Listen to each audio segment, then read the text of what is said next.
Am I the asshole for refusing to help my brother after he ended up in jail? My 36 female half-brother Sean, 38 male, has a long history of drinking in excess. He got his act together for a while after his daughter, 5 female, was born, but after he broke up with her mother, his drinking became more out of control than ever. He lost his job, his license, custody, and eventually his home. I tried to help him by getting him health insurance and bringing him to a detox center. When he left detox, I helped him with his supervised visitations with his daughter and gave him a list with all kinds of resources to help him maintain his sobriety.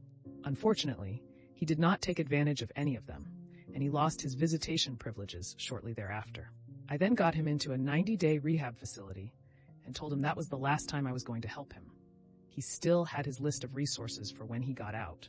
Apparently, he checked himself out after less than 30 days and promptly showed up at his child's mother's house and demanded to see his daughter.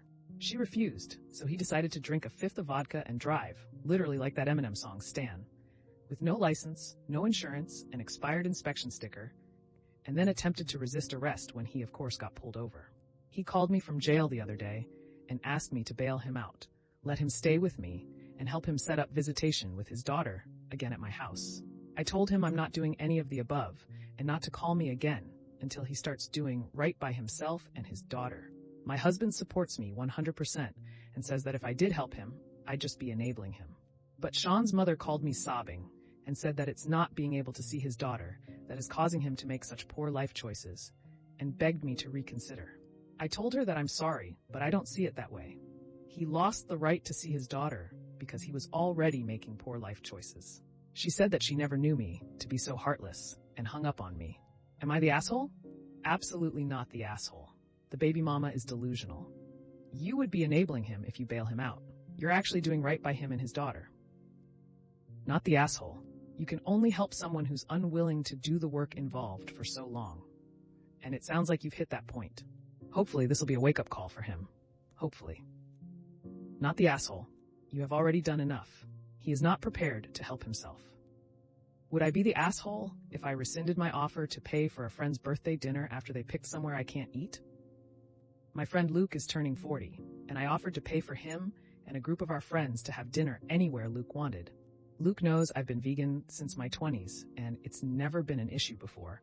When I asked where he made reservations, he said a local barbecue place that is famous here for having a menu that mocks people who don't eat meat. Like, literally has a section that says, vegetarian options, don't let the door hit you on your way out.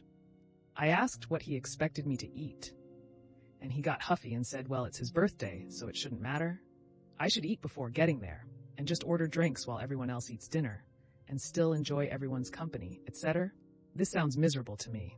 I had zero expectations of Luke picking somewhere vegan-friendly.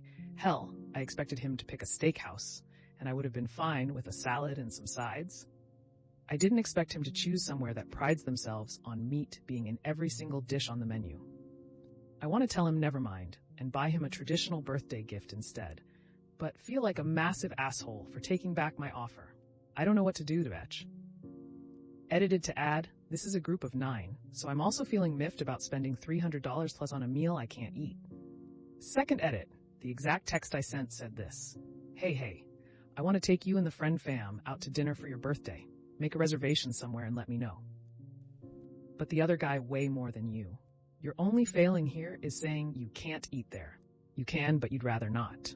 They're going to have a few vegetable options, and come on, let's be realistic. You can eat meat. You just choose not to.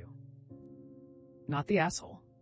And I would just send him a gift card for himself only, with a note like, enjoy your dinner on me. I will not be able to attend, but hope you have a great time. I would only give him max $100. Not the asshole. And I would probably love to eat at that restaurant. Your generous offer should at least come with enough respect for you to be able to join the dinner. I mean, outside the vegan, not vegan argument that gets so many people riled up, people eat, and we eat together for social comfort and bonding. So Dick move on his part for intentionally excluding you when you were paying. For what it's worth, my barbecue restaurant I used to work at had not only an awesome salad bar, but served garden brand veggie burgers, which I don't think were vegan, but still, and an awesome marinated portobello mushroom that could be a nice sandwich or a good dinner option for folks that were not down with the massive amount of meat-based choices. Not the asshole. Taking the piss is what your supposed friend is doing. You're bending over backwards to be nice, and he is bending you further and being a complete jerk about it. Are you sure this person is a friend? Is this person a friend worth keeping?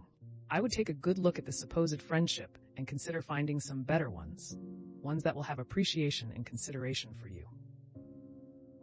Not the asshole. Luke is a terrible friend. He knew what he was doing, or if he didn't, he would recognize his brain fart and change the location. Eat before you take us all out to eat may be his idea of a joke. I'm sure he thinks it's hilarious. Tell him you always intended to pay with Monopoly money. Haha. Not the asshole. Bail on paying for this dinner, since you won't be eating anything at all, and would probably be mocked by the staff. I guess the other 8 will just have to split his bill. Am I the asshole for wanting my wife to get a car in her name, although I'd be the one paying for it? I have PTSD and currently receiving treatment. I go to therapy twice a week now. About 2 months ago, I got triggered at work and ended up being Baker, acted. Unfortunately, I lost my job at Will State, and therefore lost my car at the time. My wife couldn't make the payments, as it was $900 a month, and she refused to pay that much for a car. Fast forward to now, I just got my VA rating to 100%, finally long time coming. This means we'll get rid of property taxes, and I'll get a bump in my check. I don't have a car at the moment, and I've been eyeballing the Challenger. I brought it up to my wife last night to see if she could finance it in her name, but she flat out said no. Her reasonings are, I lost my last car, and we have a lot of debt already. She threw it in my face that she has financed all the home repairs, even though I have used up all my check to pay our mortgage with nothing left over for myself. She said we're not rich to have a $50 car just sitting in the driveway for me to drive every now and then, where we can use that money somewhere else. We both think each other is the AH at this moment. She wants the extra money essentially to keep remodeling the home, so I see it as just as selfish. So Reddit, give it to me as hard as you can. Am I the asshole? You're the asshole. And she's right. You don't need a $50 car if you're unemployed. $900 a month was a lot for whatever car you lost when you lost your job. I assume it was repoed or sold by you. You do live in that house, by the way. You both need to work out a family budget with each other, not Reddit. You're the asshole. She wants to fix the house for the family. You want a sweet ride. It's really a no-brainer. If you suggested getting a reasonable car for transportation, this would be a different vote. But you don't have a car, you have no credit. But your go-to is get a Challenger? There are so many excellent new and used vehicles for a fraction of $50K that seem like solutions. Not to say your future may not hold a Challenger in the future, but walk before you run, i.e. get an affordable car and take care of the house before you splurge on a sports car. No assholes here. I don't think you are TA for asking, and I don't think she is TA for saying no. I think she is correct that the car you want is outside your means at the moment. Everyone sucks here. Since you're asking her to take on the extra risk of having it financed in her name, maybe try and compromise on a nice secondhand Hyundai or something? You're the asshole. You don't sound good at managing. Putting dollars into a house that normally appreciates versus a car that depreciates seems like a smart move. Why can't you get a much cheaper car? She is smart. Stay off the debt wheel. You're the asshole. You want your wife to put her name on it because she refused to pay previously. You're trying to trap her. You could have asked her to put her name on a reasonable car, which would already be a big ask. No, you want a $50 sports car. You switched your language from home repairs to remodeling to make it sound like your wife was spending frivolously while you were paying the mortgage. You both live there. You both should be paying for your mortgage and the repairs. Not only all of that already, but in your last sentence, you say you see your wife's actions as just as selfish, which means you already know you're being selfish. Save your money for a down payment, buy a reasonable used car, and maybe help with repair costs by doing some of the labor yourself, since you'll have the time. You need to change your perspective to working with your wife, not against her. Am I the asshole for having strings attached for giving my kids money for college? I can pay for my kids' college, and they most likely will come out with no debt. I informed them they have a college money, but they will have conditions in order to get the money. 1. They need good grades, B's and up. If they are getting C, it would need to be a discussion as to why. Failing is a big no. 2. They need to give the school permission, so I can see their grades. I only allowed to see them if they do fill out that form, or if they give me their passwords. 3. Some campus job, even if at 5 hours a week. I know there are easy freshman jobs that are literally sitting at a front desk. 4. Finally, no breaking school rule, such as getting caught underage drinking, cheating, and so on.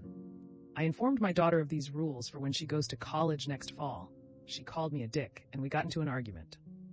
She thinks I am being overbearing, and my argument is I am not paying for her to fuck around at college. Edit. I am not worried about the job one at all. The dorms have a front desk manned 24/7.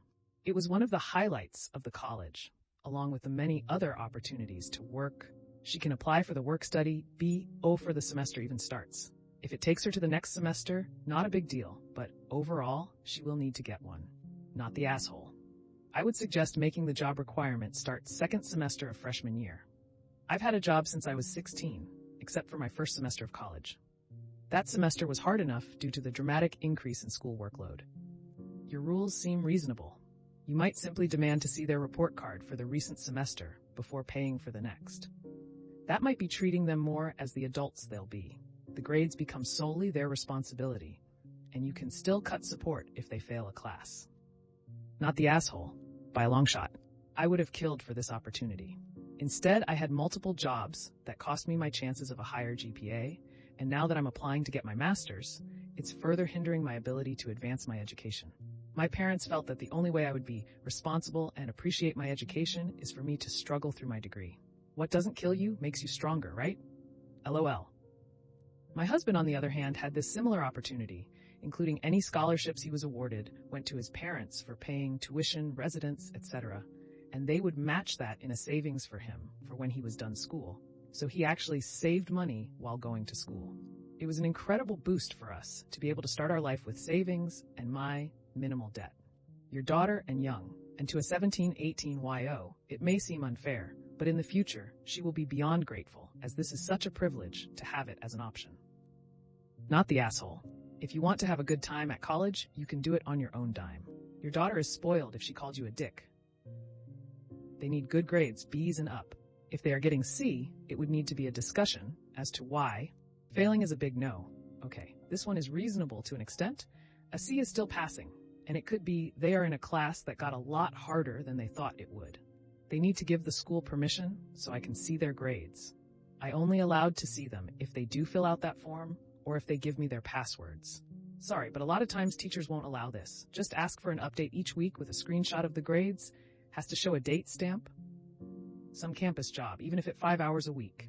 I know there are easy freshman jobs that are literally sitting at a front desk. Not sure where you are, but in the US you have to qualify for a work-study job. It's not that easy. Maybe she needs to try for a scholarship that might help with some things. Finally, no breaking school rule, such as getting caught underage drinking, cheating, and so on. You are just saying getting caught. Chances are she won't get caught and will do at least one thing you are saying she shouldn't. Cheating is definitely a no-go. That would get her kicked out. I understand where you are coming from as a parent, but your child will also be an adult. She has the right to be mad.